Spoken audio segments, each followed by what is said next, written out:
welcome back. I was preparing a summary of the players in this game of cat and mouse. Those who know they are part of the game and those who ended up being part of the subs bench without even knowing. I took a break and went over some interviews and statements and stopped on one from Jay's mother on June 20th, 2024. I had some thoughts on if and how Jay's mom fits into the whole plot. In a moment, I will play you the audio from one particular interview from Jay's mom, the one from June 20th. When you listen to the audio, remember that Mrs. Duncan has stated that when she first landed in Tenerife, she got a Snapchat message telling her that she will never see her son again. If this is true, we must assume that whoever sent that Snapchat did so to give Debbie the impression that somebody had him, for somebody to A, know her number to message, B, know to message when she had landed, and not before she had left. Please listen to the interview. I won't put up the video as I want you to listen, and I won't put up Mrs. Duncan's picture as you all know what she looks like, and it would not serve any useful purpose. But please count how many times she indicates she believes that someone has Jay. Just to let him go, he's not a bad person. He's just got in maybe with some strangers who befriended him. I'm not stupid, I've been to Tenerife before, I've worked abroad myself. These were all the warnings that I gave to him as well. Just if you've got him, he's not a bad person. He's just got in some, I don't know, if he has got in any trouble, please just let him go. Just let him go. Everybody loves Jay. Everybody loves being in his company. He's bubbly and fun, and he's just a lovely boy. A bonny, beautiful boy. And he was supposed to fly home from this island today. Now we would have been on a flight back.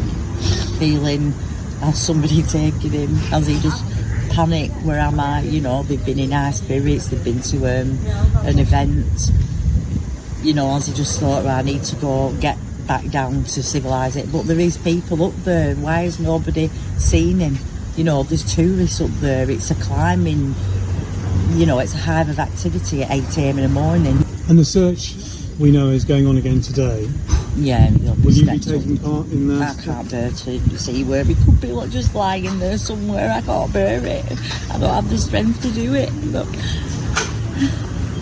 I would love to read your comments on what you made of that, so please jot them down in the section below. I may be wrong, and please comment if you think so. Debate and discussion is healthy. But what I picked up from that interview was that Mrs. Duncan was confused and torn between believing one of two possible scenarios.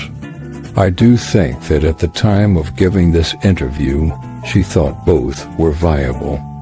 That Jay is missing in action as told by the visible players, or that somebody has or had hold of Jay, as the Snapchat message would suggest.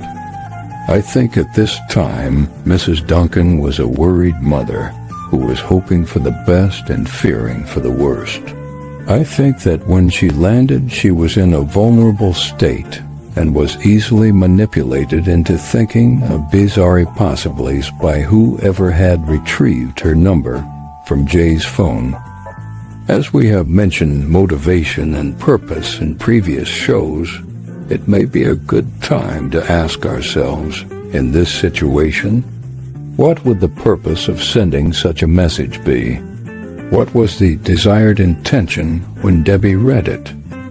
As a parent, the first thing I would do is ask for answers from the so-called friends, which I'm sure Debbie also did. But with the idea he could be wandering around, it would be hard to stay focused on grilling the friends. Guess what? Yes. It would be even harder still if she thought someone had him. The last thing she would do is focus on suspecting the friends are involved. Her priority is getting her head around the two possibilities she is wrestling with, neither of which are the friends. When Mrs. Duncan found out Jay was missing, she had been tricked into believing her son was missing in the hills abroad. Then when she landed, she was tricked again into believing that there was some third party that was unconnected to the friends. Did Jay's friends have Jay's mom's number? Did Jay's friends have Jay's phone? Again, I will let you think this over and draw your conclusion to these questions. Just before I go, maybe Brad didn't have Debbie's number, so he couldn't let her know that Jay was missing on the Monday morning when it happened.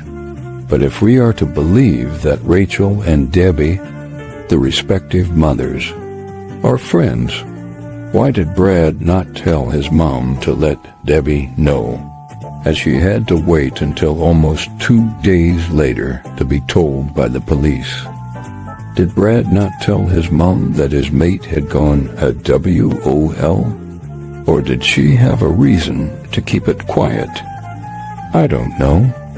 I do know that plans take time to set and execute. The more bizarre, the more time is needed. I would hazard a guess that it would take a couple of days to stage some activity in view of a live webcam, making sure that you had someone recording and cropping the time and date. You would have a couple of days, too, if you were to report someone missing. Didn't Lucy say that it was 48 hours? She was given a piece of paper, and if I'm not mistaken, she says she knew what it said as she had been given one before. I know she was trying to add some weight to the reporting missing, but she accidentally told us that she already knew the procedure and that they had a couple days. And boy, were they busy over those next couple of days. Am I way off? Am I close? You let me know what you think, and I will catch you soon.